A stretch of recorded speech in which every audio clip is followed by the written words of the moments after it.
Hi, fourth graders. All right, today is Thursday the 8th. And let's go up here to the top. All right, so today we started off our day. We've been talking about robotics this week. So we started off our day with some coding, and we went to the website Hour of Code. And when you go there, there's lots of options. Let me click this here so I can show you. So you can click all grades, or you can go and pick something 2 through 5, or if you want something more challenging, go up to 6 through 8, depending on your level. And here are all the different options. So you click on one of the things, and there's different coding involved with each one. So we started our day off with that. Then for math today, we continued talking about perimeter and area. We started the morning off with a activity using some toothpicks. So we drew this shape here, or not drew, we used our toothpicks, and we put the toothpicks into this shape here, and we put some sides on it. So let me actually start over so I can show you from the start.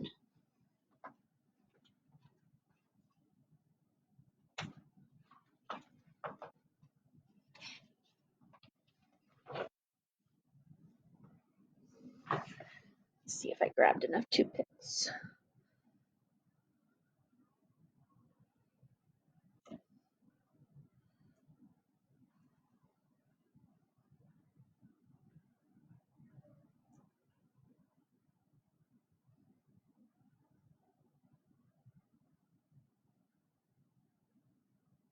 All right, so line your toothpicks up like so.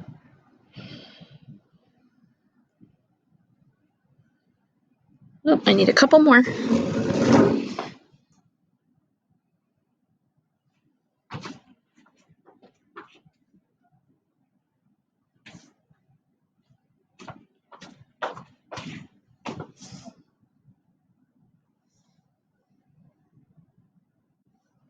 All right, so make a big L shape like that on your paper. And then we're going to use those toothpicks as our side. So we're just going to make up some numbers. So I'm going to say this whole bottom part is 10. This top part right here, and we're doing, let's just call this 10 centimeters. It's not, but we're just using our imagination here. All right, so this part is 10, that part is 5. Let's say that this one side over here is 7 centimeters, and this one right here is 5 centimeters. All right, so the first thing we did, this on the bottom says 10. So the first thing that we did, I'll write it up here so you can see it better. Okay, so the first thing we did is find the perimeter. So to find the perimeter, you need all the sides. So we can look at this and we can use what we know about area and perimeter. We can use what we know about squares and rectangles to help us find missing sides, because if we know the opposite side of one, then we know the other. So for example, if we go start looking at our vertical line. So right here is a vertical line. I'm going to start with one of them that was given to me. So here's 7. So I'm going to go straight across. And if that side is 7, then that means that this other side is 7 also. So I'm going to put 7 centimeters there. Same thing over here. If I know that this part is 5, then that means this part over here is also 5. Then I know this whole line down on the bottom is 10, and I see that part of it is 5. So if the whole is 10 and part is 5, that means that this other part right here is 5 as well, because 5 plus 5 is 10. So 5 centimeters. So now I've got all the sides. So now to find perimeter, I'm going to add them all up. So I'm going to do all my 5s first. So I'm going to circle them so I know that I added them. 5, 10, 15, 20, plus 10 plus 7 and 7 is 14. So plus 14. So 20 and 10 is 30, plus 14 more would be 44 centimeters. So that's perimeter. So remember perimeter, we add up all the sides. Then for area, what we're going to do is we're going to take the shape, and this is a composite shape because it's made of two or more shapes, and they're just being brought together. So you can draw a dotted line to separate the two shapes. So you can see there's a square here and a rectangle here. We're going to call this square shape A, and we're going to call this rectangle down here shape B. So we're going to find the shape of the area of shape A. So area equals length times width. And this is a square, so it's actually side times side, but either one, if you put length times width, it's the same thing. We're going to look at one side and look at the adjacent one here. So 5 times 5, and that would equal 25 square centimeters for A. Now that's not our answer, that's only that one section. Down here, shape B, we're still going to start off with area equals length times width. Then we're going to plug it in. I see that the length is 7, the length is 10, and the width is 7. So area equals 10 times 7. So area equals 70 square centimeters. Now I'm going to take that 70 and take that 25, add those together because I want this whole section plus this bottom whole section, and 25 and 70 equals 95 square centimeters. So that would be the area of my entire shape here. Okay. All right, so you can tape, if you got some tape, you can tape that down. And then we'll be using the toothpicks tomorrow as well. So make sure you have those ready for tomorrow. We'll do another shape. All right, then we went over to our book and we were in 12.5. And so in 12.5, we looked at this problem here with a landscaper, and it's saying this landscaper is laying down turf for a rectangular playground. So here's the whole playground, and it says the turf is going to cover this whole section except for this square sandbox. So it's asking how many square yards of turf will the landscaper use? So here we need to find out how many square yards the landscaper will use. The turf's going to cover the playground, but it's not going to cover the sandbox. The length and width of the playground, so the whole playground is 25 by 15, and the square, each side has a side length of 6 yards. So our strategy was that we're going to find the area of the playground. So we're going to find this whole thing, sandbox included. We're going to find just this piece. Then we're going to subtract the area of the sandbox from the area of the playground. So we're going to take this, take it out, and then we'll just be left with this green spot here. So to do that, we found the area of the playground, we found the area of the sandbox, we subtracted them, and found out how many square yards he needs to cover the playground. On this next page, we have a composite figure like we had with our toothpicks, and it says Zach is planning a garden for a new museum. A fence will be around the sides of the garden as shown in the diagram. How many meters of fence does Zach need? So I'm going to recreate this on, where did my paper go? Oh, did I just throw away my paper? Hold on. Actually, let me just do it on the table here. All right, sorry, I'm talking to myself. All right, so we got a line like that. we've got a line going like this, a line going like that. We've got a little one. Let me break this in. All right, we got a little piece right here. We'll make one go down. This isn't going to be exactly drawn to scale, but close enough.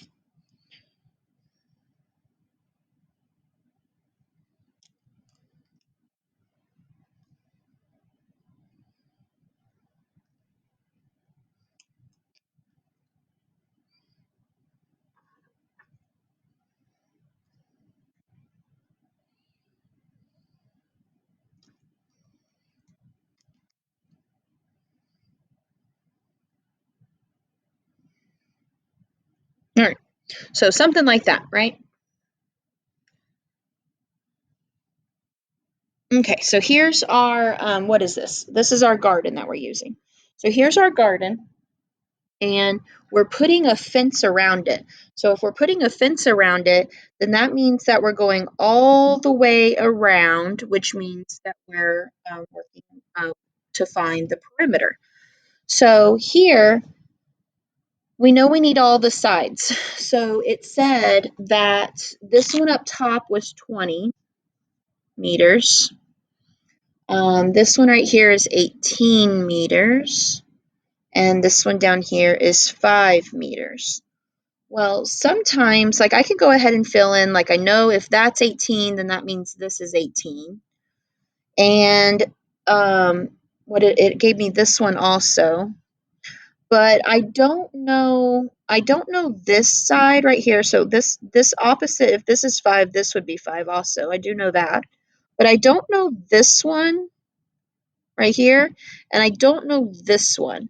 I know that they need to add up to 20, but this one is a little bit bigger than this other one. So when you get to a problem like this, to where there's no clues that help you, here's what I want you to do. I'm going to erase all this, and I'm going to show you how we make it easier on us. All right, so I can take this piece that was 5, this one right here, it told us this was 5 meters. I'm just going to slide it backwards. Okay, so it's still 5. Well, now I have this entire side. So 18 plus 5. Instead of writing that, I'm just going to put 23, because that's what those are when you combine them. Okay, and this little piece right here, I can move it down to where it completes this line at the bottom. I can move this one over. I can move this one down. So I still have the same pieces. I'm just putting them into a rectangle to help me. Okay. So again, we don't need that 18 now, because we know if this whole side over here is 23, then that means this whole side over here is 23. And if this on top is 20, then on the bottom is 20 as well. So that makes it so much easier when you don't have something to give you those clues about what it could be. Just move those again, those lines. So here's what it was. Let me show you one more time.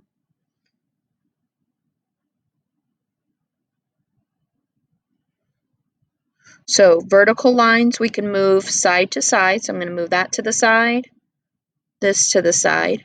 Horizontal lines, we can move up and down. I just messed up this one. Move this down.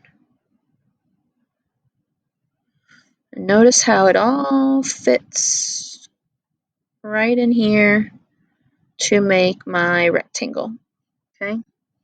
So because I'm able to move, again, I'm not changing the size of the line. I'm just moving it into a better position so that I can help myself find what those missing sides were.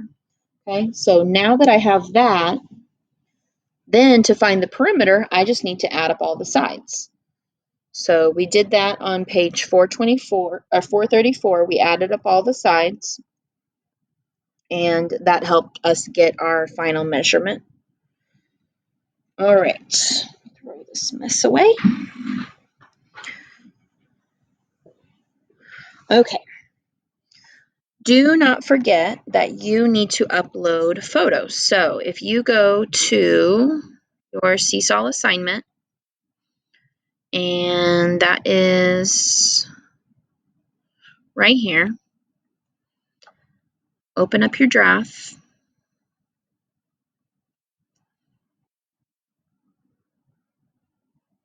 So you have Monday, completed pages that we did together, Monday's independent work, Tuesday, if you were at the STAR test, you were here with me, but if you were at home, this was your asynchronous assignment, was to make your multiplication chart. And this can help you as you're going through and you're working on, what's it called? Your area problems where you're multiplying. Use this chart. Okay, so that can help you get those. Once you do it once and create it once, you can use it as a reference. Wednesday, we had our pages that we did together, and then here's our independent work. And then Thursday, here are the 2 pages that we did. So make sure you upload the pages, and then you have your independent work. And that's on page 437. It's just 3 problems like we did with the composite. So make sure you do that and hit draft on that because we'll finish up tomorrow. Then in reading today, we read chapter 4 of Fudgemania, and that is in Google Classroom. I already uploaded it. So it's right here, chapter 4, read aloud, Fudgemania. So make sure you listen to chapter 4 if you were not here today. And then we finished up the dictionary, detective, and vocabulary study. That here, section 1. And I put it also right here. So you can click on add response. And when you click add response, you're going to upload from your Google Drive. So you're going to select Google Drive. And then you find it in your drive. And then that would be how you upload it to the assignment. Or you upload it to that assignment once you're completed. All right, then you're going to submit that into Seesaw. This theme activity we did not get to again. Running out of time. All right, the small group author's purpose. I've done the 3 groups now, so make sure that's turned in. That is in your Seesaw. It looks like this.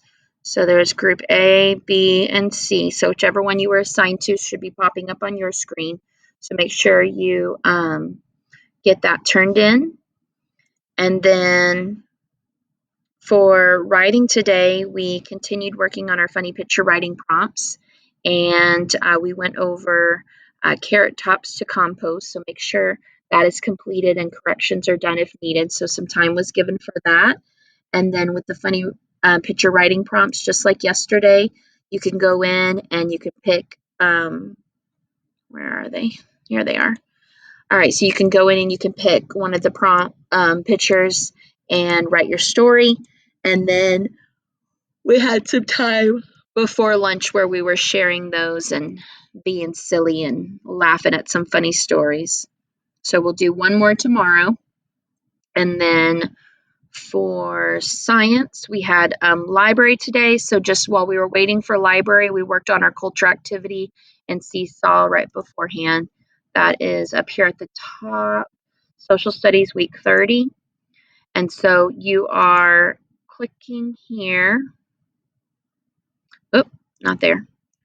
Let me show this part.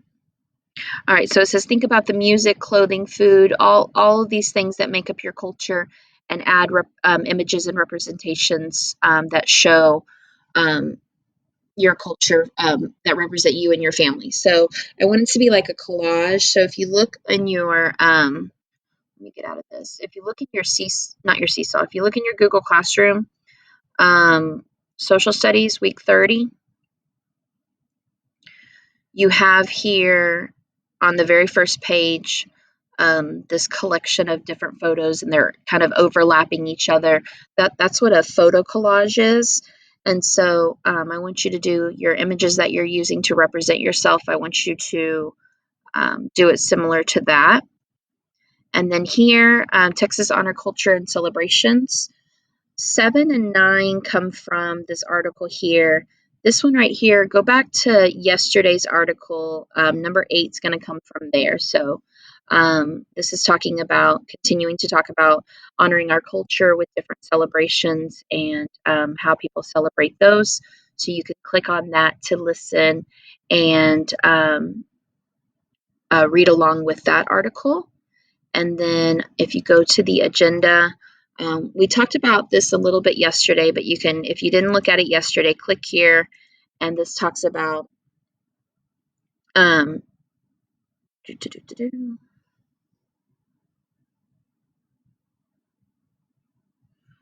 right, this talks about different cultural groups in Texas. So you can click on that and look at that. Alrighty, I will see you guys tomorrow. Hope you had a great day. Bye.